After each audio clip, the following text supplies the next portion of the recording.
নমস্কাৰ স্বাগতম আপুনি চাই আছে মিড ডে 18 মই জয়ন্ত মাধৱ গোস্বামী আৰু কৰোনা সংহাৰ চলোৱাৰ সময়তে এক সুখবৰ এক আশাৰ খবৰ ভাৰতত মুকলি হ'ল কৰোনা ৰোগৰ ঔষধ ডিআৰডিঅ'ৰ ঔষধ মুকলি প্ৰতিৰক্ষা মন্ত্ৰী ৰাজনাথ সিঙে মুকলি কৰিলে ঔষধ ডিআৰডিঅ'য়ে প্ৰস্তুত কৰি উলিয়াইছে কোভিড-19ৰ 2DG ঔষধ ডিআৰডিঅ'ৰ institute of nuclear medicine and allied সায়েন্সে ডক্টৰ ৰেড্ডি লেবৰেটৰীৰে মিলি এই কৰোনাৰ ঔষধ উলিয়াইছে প্ৰথম বেচৰ 10,000 ড'জ 2DG ঔষধ অহা সপ্তাহত মুকলি কৰা হ'ব আৰু অহা সপ্তাহৰ কৰোনা আক্ৰান্তক দিব পৰা যাব এই ঔষধ 110 জন কোভিড ৰোগীৰ দেহত ইতিমধ্যে প্ৰয়োগ কৰা হৈছে এই ঔষধৰ সফলতাৰ পাছতে মুকলি কৰাত অনুমোদন জনালে BCGI এই মুহূৰ্তত কৰোনাৰ সংহাৰ চলোৱাৰ সময়তে এক আশাৰ খবৰ এক ইতিবাচক সংবাদ ভাৰতত মুকলি কৰা হ'ল কৰোনা ৰোগৰ ঔষধ ডিআৰডিঅ'ৰ কোভিড ঔষধ মুকলি প্ৰতিৰক্ষা মন্ত্ৰী ৰাজনাথ সিঙে মুকলি কৰিলে এই ঔষধ ডিআৰডিঅ'য়ে প্ৰস্তুত কৰি উলিয়াইছে কোভিড-19ৰ 2DG ঔষধ ডিআৰডিঅ'ৰ institute of nuclear medicine and allied সায়েন্সে ডক্টৰ ৰেড্ডিৰ লেবৰেটৰীৰে মিলি উলিয়াইছে কৰোনাৰ ঔষধ প্ৰথম বেচৰ 10,000 ড'জ 2DG ঔষধ অহা সপ্তাহৰ পৰা মুকলি কৰা হ'ব আৰু অহা সপ্তাহৰ পৰা কৰোনা আক্ৰান্তক দিব পৰা যাব এই ঔষধ 110 জন কোভিড ৰোগীৰ দেহত ইতিমধ্যে প্ৰয়োগ কৰা হৈছে এই ঔষধ আৰু ঔষধৰ সফলতাৰ পাছতে মুকলি কৰাত অনুমোদন জনালে BCGI আৰু এই ঔষধে কৰোনাৰ বিৰুদ্ধে যুঁজখনত ভাৰতবৰ্ষক আগুৱাই নিয়াত এক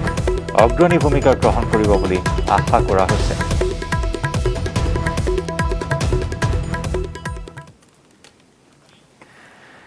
আৰু ইফালে দেশত ক্ৰমাৎ হ্ৰাস পাইছে কৰোনা আক্ৰান্তৰ সংখ্যা 24 ঘণ্টা 2,81,386 গৰাকী নতুনকৈ আক্ৰান্ত হৈছে আৰু এদিনতে 4,106 গৰাকী আক্ৰান্তৰ মৃত্যু হৈছে বৰ্তমানলৈ দেশত 2,74,000 লোকৰ মৃত্যু হৈছে কোভিড-19ত আক্ৰান্ত হৈ আৰু শেহতীয়াকৈ প্ৰত্যেক দিনে যে 4 লাখকৈ লোক আক্ৰান্ত হৈছে কোভিড-19ত এই পৰিসংখ্যা কিছু হ্ৰাস পোৱা পৰিলক্ষিত হৈছে নিতান্ত এক ভাল খবৰ সংক্ৰমণ কিছু হ্ৰাস পোৱা পৰিলক্ষিত হৈছে দেশত বিগত 24 ঘণ্টাত 2,81,386 গৰাকী নতুনকৈ আক্ৰান্ত হৈছে অৰ্থাৎ 3 লাখৰ তললৈ নামিছে আক্ৰান্তৰ এই পৰিসংখ্যা আনহাতে এদিনতে 4,106 গৰাকী আক্ৰান্তৰ মৃত্যু হৈছে আৰু এই পৰ্যন্ত সমগ্ৰ দেশজুৰি 2,74,000 লোকৰ মৃত্যু হৈছে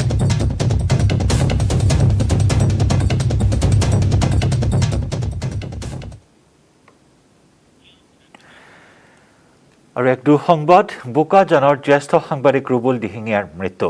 কোভিডত আক্ৰান্ত হৈ GMCHত মৃত্যু হয় সাংবাদিকগৰাকীৰ নিশা 12:45 শেষ নিশ্বাস ত্যাগ কৰে সাংবাদিকগৰাকীয়ে সাংবাদিকতাৰ উপৰিও বোকাজানৰ বিভিন্ন সামাজিক কাম-কাজত আগভাগ লৈছিল ৰুবুল দিহিঙীয়াই নিউজ লাইভৰ সংবাদদাতা ৰুবুল দিহিঙীয়াৰ মৃত্যুত বোকাজানত গভীৰ শোকৰ ছাঁ এনেদৰে কোভিডৰ সংহাৰে এজনৰ পিছত আনজন আপোনাক কাঢ়ি লৈ গৈছে শেহতীয়াকৈ বোকাজানৰ জ্যেষ্ঠ সাংবাদিক ৰুবুল দিহিঙীয়াৰ মৃত্যুত শোকস্তব্ধ সংবাদ জগত কোভিড-19ত আক্ৰান্ত হৈ GMCHত মৃত্যু হয় সাংবাদিকগৰাকীৰ নিশা 12:45 শেষ নিশ্বাস ত্যাগ কৰে সাংবাদিকগৰাকীয়ে সাংবাদিকতাৰ উপৰিও বোকাজানৰ বিভিন্ন সামাজিক কাম-কাজত যথেষ্ট সক্ৰিয় আছিল ৰুবুল দিহিঙীয়া নিউজ লাইভৰ সংবাদদাতা ৰুবুল দিহিঙীয়াৰ মৃত্যুত বোকাজানত গভীৰ শোকৰ ছাঁ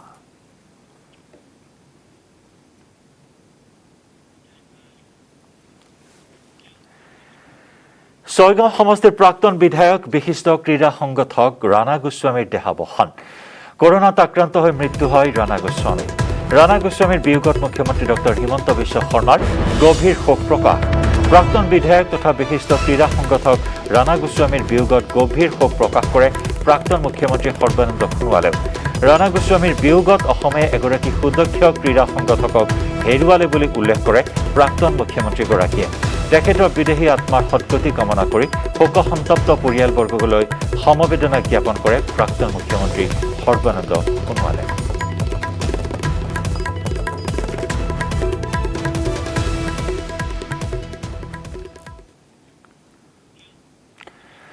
ভয়াবহ ৰূপ লৈ আহি আছে সাগৰীয় ঘূৰ্ণী টাউটি ভাৰতীয় বতৰ বিজ্ঞান বিভাগৰ মতে আজি আবেলিৰ ভাগত গুজৰাটৰ উপকূলত খুন্দা মাৰিব সাগৰীয় ঘূৰ্ণী বতাহজাকে মহাৰাষ্ট্ৰৰ ওপৰেৰে কাইলৈ পুৱতি নিশা পাৰ হৈ যাব টাউটি এই সময়ত গুজৰাট আৰু মহাৰাষ্ট্ৰৰ সাগৰৰ উপকণ্ঠ অঞ্চলত ঘণ্টাত 190 কিলোমিটাৰ পৰ্যন্ত বেগেৰে ধুমুহা অহাৰ সম্ভাৱনা আছে। গুজৰাট আৰু মুম্বাইত ইতিমধ্যে আৰম্ভ হৈছে ধুমুহা।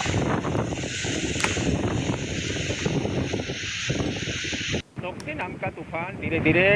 गुजरात की तरफ बढ़ रहा है और समुद्र में हवाएं भी तेज चलने लगी है। मैं आपको ये दृश्य दिखाना चाहूँगा कि अभी जो आप दृश्य देख रहे हो वो अरबी समुद्र का है। बिल्कुल सौराष्ट्र के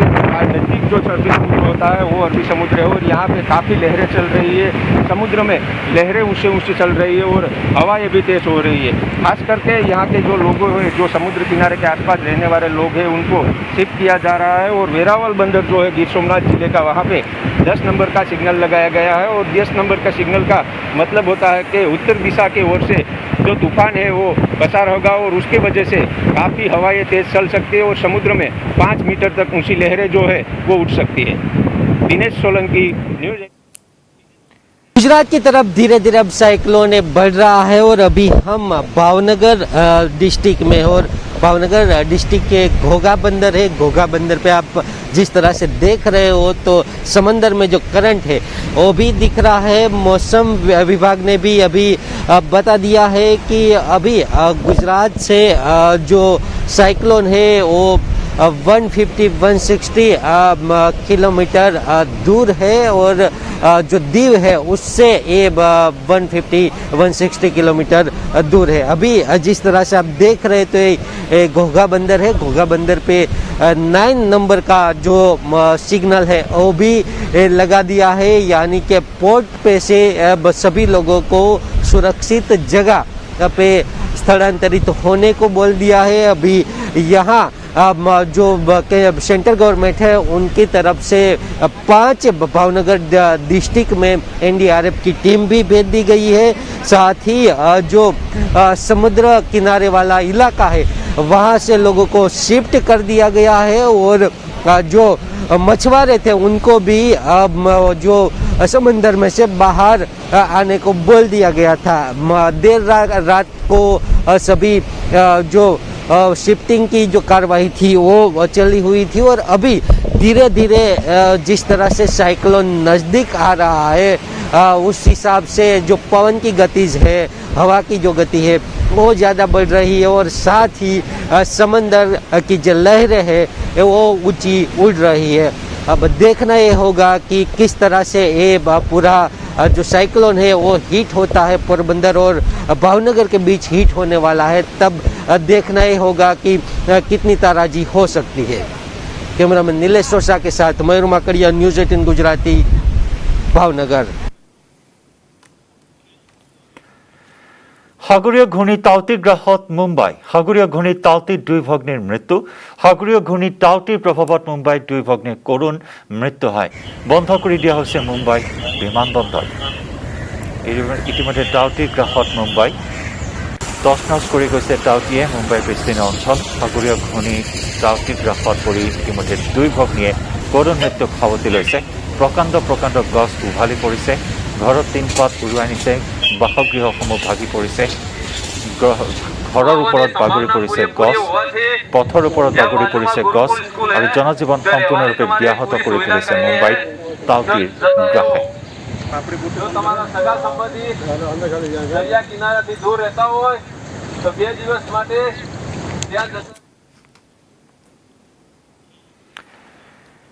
এফালে যদি কৰোনা মহামাৰীয়ে ভয়াৱহ ৰূপ লৈছে ৰাজ্যত, আনফালে সমাগত বাৰিষাক লৈ চিন্তাত পৰিছে নৈপৰীয়া ৰাইজ। প্ৰতি বছৰে কুৰুৱাৰ মথাউৰি ভাগে মহাবাহু ব্ৰহ্মপুত্ৰৰ বানপানীৰ কবলত পৰে দৰং জিলাৰ কুৰুৱা অঞ্চল। অৰ্ধনিৰ্মিত অৱস্থাত থকা মথাউৰি শীঘ্ৰে নিৰ্মাণৰ আশ্বাস দিলে জলসম্পদ বিভাগৰ বিষয়াই। দৰং জিলাৰ জলসম্পদ বিভাগৰ বিষয়াক লগত লৈ চিপাঝাৰৰ নৱনিৰ্বাচিত বিধায়ক ডক্টৰ পৰমানন্দ ৰাজবংশীয়ে কুৰুৱাৰ মথাউৰি পৰিদৰ্শন কৰিলে। ইফালে জলসম্পদ বিভাগৰ বিষয়াসকলে 31 মেৰ ভিতৰত জিলাখনৰ সকলো মথাউৰি নিৰ্মাণ সম্পূৰ্ণ কৰা হ'ব বুলিও আশ্বাস প্ৰদান কৰে। যিসকল লোক আছে জলসম্পদ বিভাগৰ ফালৰ পৰা দৰং জিলা কেইবাটাও মথাউৰি নিৰ্মাণ কৰি থকা হৈছে, নিৰ্মাণ কিন্তু এতিয়াও সম্পূৰ্ণ হোৱা নাই। যিসকল লোক আছে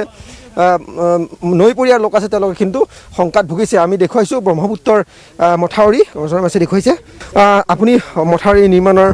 কি পৰ্যায়ত আছে সকলো বুজ লৈছে কেইবাটাও মথাউৰি পৰিদৰ্শন কৰিলে কি কি কি পালে কি দেখিলে কিন্তু আটাইতকৈ ডাঙৰ কথাটো হৈছে কি যে মই ইয়াত যিখিনি পৰ্যবেক্ষণ কৰিলোঁ এই পৰ্যবেক্ষণৰ ফলত মানে বানপানী যদি অকণমান প্ৰবল হয় এইবাৰ কিন্তু এই মথাউৰি কিন্তু কোনেও ৰক্ষা কৰিব নোৱাৰে সেইকাৰণে মই আজি নিজে চাবলৈ আহিছোঁ আমাৰ কাৰ্যবাহী অভিযন্তাগৰাকীও আহিছে আৰু আপোনালোকেও কৈ আছে যে যিটো ভয়াৱহ বানপানী হৈছিলে যিধৰণে মানে এই বানপানী এই মথাউৰি খহি পেলাই গোটেই ৰাইজৰ যিটো অৱস্থা না জল না থলৰ অৱস্থা গতিকে মই ভাবোঁ যে এই সমস্যাটোৰ ক্ষেত্ৰত মই আজিয়েই আমাৰ ৰাতি মই মাননীয় মুখ্যমন্ত্ৰীৰ সৈতে মই আলোচনা কৰিম আৰু ইতিমধ্যে আমাৰ জলসম্পদ বিভাগকো আমি আজি যিহেতু লৈ আহিছোঁ তেখেতসকলক কৈছোঁ যে অচিৰে যদি তেখেতসকলে পাককলম প্ৰস্তুত কৰি পেলাই যদি কামটো আৰম্ভ নকৰে তেতিয়াহ'লে কিন্তু সমস্যা অতি ভয়াৱহ যেন লাগিছে মোৰ গতিকে তেখেতক মই এই যিটো নেকি আমাৰ সংবাদ মাধ্যমৰ জৰিয়তে আজি এই ক্ষেত্ৰ অধ্যয়ন কৰি পেলাই মই আহ্বান জনাইছোঁ অনুৰোধ কৰিছোঁ তেখেতে যাতে এইটো ক্ষেত্ৰত বিহিত ব্যৱস্থা হাতত লয় শীঘ্ৰে কেতিয়া এই কামসমূহ শেষ হ'ব কিমান ডেডলাইন কিবা দিছে নেকি আমাৰ এতিয়া কথাটো হৈছে কি আমাৰ যিটো টিউবুলাৰ মেট্ৰেছৰ যিটো কাম সেইটো 100 মিটাৰ বাকী আছে মানে এই সংক্ৰান্তত আমি এটা সাব এষ্টিমেট জমা দিছিলোঁ সেইটো এপ্ৰুভেল হোৱাৰ লগে লগে আমি এইটো কামটো শেষ কৰিব পাৰিম কিন্তু সেইটো গভৰ্ণমেণ্টৰ পৰা এপ্ৰুভেল হ'ব লাগিব কি দাবী জনাব চৰকাৰক নতুন চৰকাৰক আমি চৰকাৰক এইটোৱে অনুৰোধ জনাম যে বৰ্তমান নৱনিৰ্বাচিত চৰকাৰখনে এইটো এটা সুস্থায়ী ব্যৱস্থা কৰাৰ কাৰণে আমি ব্ৰহ্মপুত্ৰৰ যি মানে কিন্তু যথেষ্ট প্লাবিত কৰে অঞ্চল হয় ব্ৰহ্মপুত্ৰ পানীয়ে যথেষ্ট আমাৰ ক্ষতি কৰি আহিছে প্ৰতি বছৰে আৰু এই যোৱা বৰ্ষত আমাৰ ৰিং বান্ধটো ভাঙি গৈছিলে তাৰ ফলত মানে বানপানীৰ লগতে গোটেই জনসাধাৰণৰ এটা হুলস্থুলীয়া পৰিৱেশ হৈছিলে গতিকে চৰকাৰক এইটো দাবী জনাইছোঁ এইটো যাতে স্থায়ী সমাধানৰ এটা মানে ব্যৱস্থা এটা কৰি জলসম্পদ বিভাগ স্থায়ী সমাধান কৰাৰ দাবী জনাইছে স্থানীয় লোকসকলে যিহেতু প্ৰতি বছৰে ভয়াৱহ বানপানীৰ কবলত পৰে এই কুৰুৱাৰ বৃহত্তৰ অঞ্চল এতিয়া নৱনিৰ্বাচিত বিধায়কগৰাকীয়ে সমগ্ৰ পৰিৱেশৰ বুজ লৈ মুখ্যমন্ত্ৰীগৰাকীক অৱগত কৰিবলৈ আমাক জানিব দিছে আৰু কোভিড বিধি ভংগকাৰীসকলৰ বিৰুদ্ধে কঠোৰ হৈছে নগাঁও আৰক্ষী বিনা কামত 12 বজাৰ পিছত ৰাজপথত ঘূৰি ফুৰাসকলৰ বিৰুদ্ধে কঠোৰ হৈছে আৰক্ষী দেওবাৰৰ পৰা আৰম্ভ হৈছে নতুন কোভিড বিধি আৰু এই নতুন কোভিড বিধি বলবৎ কৰিবলৈ সষ্টম আৰক্ষী প্ৰশাসন একাংশ লোকে কোভিড বিধি ভংগ কৰা পৰিলক্ষিত হৈছে ৰাজপথত অনাহকত ঘূৰি ফুৰাসকলৰ বিৰুদ্ধে নাকি লগাবলৈ ৰাজপথত নামিছে আৰক্ষী প্ৰশাসন কোভিড বিধি ভংগকাৰীসকলৰ বিৰুদ্ধে কঠোৰ হৈছে নগাঁও আৰক্ষী বিনা কামত 12 বজাৰ পিছত ৰাজপথত ঘূৰি ফুৰাসকলৰ বিৰুদ্ধে কঠোৰ হৈ আৰক্ষীয়ে চলাইছে বৰ্তমান অভিযান যে আমাৰ সাংবাদিক নীলোৎপল বৰাৰ সৈতে আমি সংযুক্ত হৈছোঁ নগাঁৱৰ সাংবাদিক নীলোৎপল আছে আমাৰ সৈতে পোনপটীয়া সম্প্ৰচাৰত নীলোৎপল 12 বজাৰ পিছতো কিন্তু একাংশই কোভিড বিধি মানি চলা পৰিলক্ষিত হোৱা নাই কোভিড বিধি এক কথাত ভংগ কৰি গৈছে একাংশ অবিবেচকী লোকে নিশ্চয় জয়ন্ত আমি দেখুৱাই আছোঁ বৰ্তমান নগাঁৱৰ আমি নগাঁও ক্লক টাৱাৰ সন্মুখৰ পৰা দেখুৱাই আছোঁ ইয়াত বৰ্তমান যি ক্লক টাৱাৰ চাৰিআলিত বৰ্তমান দেখিবলৈ পোৱা গৈছে যে আৰক্ষীয়ে বৰ্তমান কঠোৰ ব্যৱস্থা গ্ৰহণ কৰিছে কোভিড বিধি ভংগ কৰি যিসকলে অনাহকত অনাই বনাই ঘূৰি ফুৰিছে সেইসকলক আৰক্ষীয়ে কঠোৰ শাস্তি বিহিছে আৰু কিছু সময় প্ৰায় 15 মিনিট পূৰ্বে দেখিবলৈ পোৱা গৈছিলে যথেষ্ট যিসকল লোকে অনাই বনাই এনেই ঘূৰি ফুৰে তেওঁলোকক আৰক্ষীয়ে উত্তমতে সোধাইছিলে আৰু আমি দেখুৱাই আছোঁ বৰ্তমান কিছু কমিছে ৰাইজৰ সমাগম কাৰণ যিহেতু 12 বজাৰ পিছত কাৰফিউ দিয়া আছে সেই ৰাইজে সেই যি বিধি মানিব লাগে কিন্তু আমি দেখুৱাইছোঁ বৰ্তমান যি দেখিবলৈ পোৱা গৈছে যে একাংশ লোকে কোনো কাৰণ নোহোৱাকৈ এনেই অনাই বনাই ঘূৰি ফুৰিছে সেইসকলক বিৰুদ্ধে ৰাইজে কঠোৰ ব্যৱস্থা গ্ৰহণ কৰিছে আৰু মই দেখুৱাইছোঁ আৰু মই এখন বাহন দেখুৱাইছোঁ এইখন কমাৰ্চিয়েল এখন বাহন আৰু কোনো ধৰণৰ কাৰণ নোহোৱাকৈ এইদৰে সময় হোৱাৰ পিছতো বৰ্তমান ওলাই ফুৰিছে গতিকে সেইসকলৰ বিৰুদ্ধে কিন্তু কঠোৰ হৈছে আৰক্ষী কাৰণ আমি দেখুৱাইছোঁ যে বিভিন্ন সময়ত আৰক্ষীয়ে বা চৰকাৰে যিসমূহ নিৰ্দেশনা দিয়া আছে সেইসমূহ মানা নাই একাংশই মই দেখুৱাইছোঁ বৰ্তমান যিসকলে কিছু কামত আহিছে তেওঁলোকক কিন্তু আৰক্ষীয়ে ৰেহাই দিছে কিন্তু অনাই বনাই যিসকল ঘূৰি ফুৰিছে সেইসকলৰ বিৰুদ্ধে বৰ্তমান আৰক্ষীয়ে ব্যৱস্থা গ্ৰহণ কৰিছে আমি দেখুৱাইছোঁ ইয়াত নগাঁও ক্লক টাৱাৰ চাৰিআলিৰ সন্মুখৰ পৰা দেখুৱাইছোঁ নগাঁও ক্লক টাৱাৰ চাৰিআলিৰ সন্মুখত বৰ্তমান দেখিবলৈ পোৱা গৈছে যে এইদৰে আৰক্ষীয়ে বৰ্তমান ইয়াত যিসকল লোকে অনাই বনাই ঘূৰি ফুৰিছে কাৰণ প্ৰশাসনে বাৰে বাৰে মানা কৰিছে নগাঁৱত যথেষ্ট বৃদ্ধি পাইছে কৰোণা সংক্ৰমণ এটা কথা ক'ব লাগিব যে নগাঁৱত প্ৰায় ৩,০০০ লোক এতিয়াও কৰোণাত আক্ৰান্ত হৈ আছে প্ৰতিদিনে ৩০০ শতাধিক লোক কৰোণাত আক্ৰান্ত হৈছে তাৰপিছত যদি ৰাইজে বুজি নাপায় তেনেহ'লে নিশ্চিতভাৱে আৰক্ষী কঠোৰ হ'বই লাগিব মই দেখুৱাইছোঁ এগৰাকী আৰক্ষী বিষয়াক মই দেখুৱাইছোঁ মই ইয়াত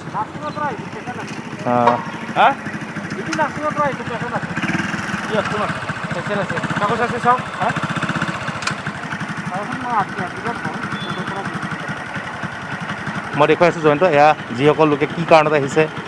তেওঁলোকক দেখুৱাইছে বৰ্তমান মই আৰক্ষী বিভাগৰ পৰা জানিবলৈ চেষ্টা কৰিম যিগৰাকী আৰক্ষী বিষয়া আছে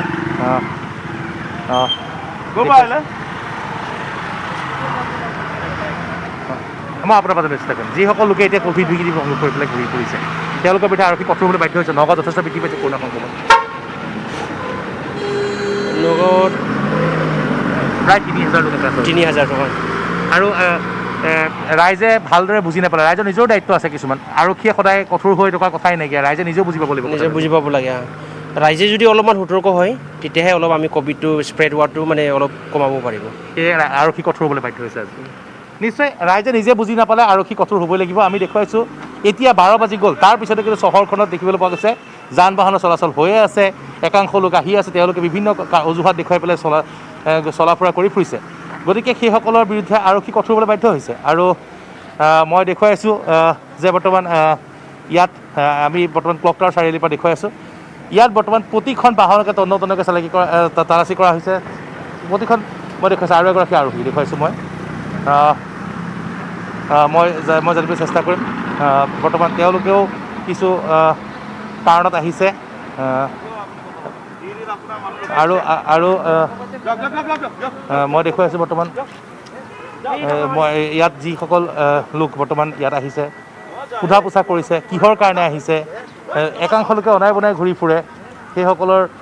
বিৰুদ্ধে আৰক্ষী কঠোৰ হ'বলৈ বাধ্য হৈছে গতিকে সেইসকলৰ বিৰুদ্ধে মই দেখুৱাইছোঁ পুনৰ দেখুৱাইছোঁ এইসকল লোকে কোনো ধৰণৰ নিয়ম নমনাকৈ ঘূৰি ফুৰিছে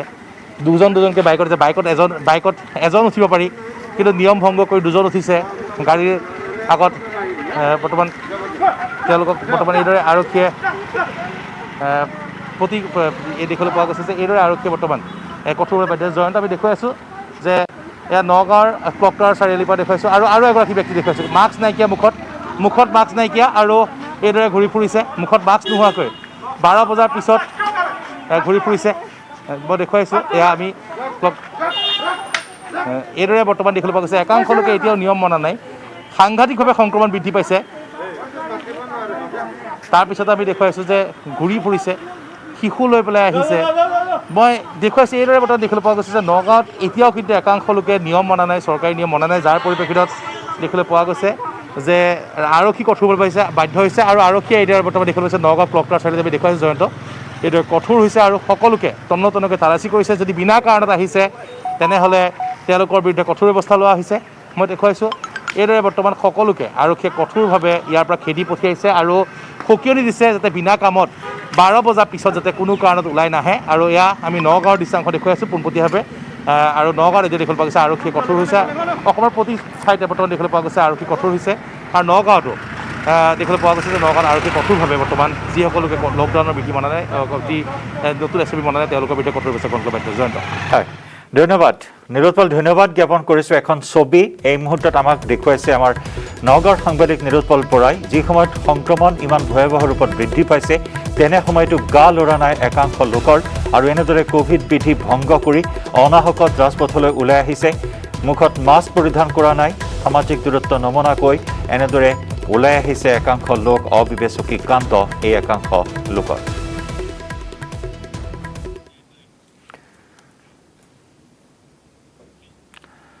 এক ব্ৰেকিং নিউজ নাৰোদা ষ্টিং গোচৰত পশ্চিমবংগৰ দুজনকৈ মন্ত্ৰীক আটক কৰা হৈছে মন্ত্ৰী দুজন ফিৰহাদ হাকিম আৰু সুব্ৰত মুখাৰ্জী বিধায়ক তথা প্ৰাক্তন মন্ত্ৰী মদন মিত্ৰ আৰু শোভন চেটাৰ্জীক আটক CBI ইয়াকে লৈ উত্তপ্ত হৈ উঠিছে কলকাতাৰ পৰিস্থিতি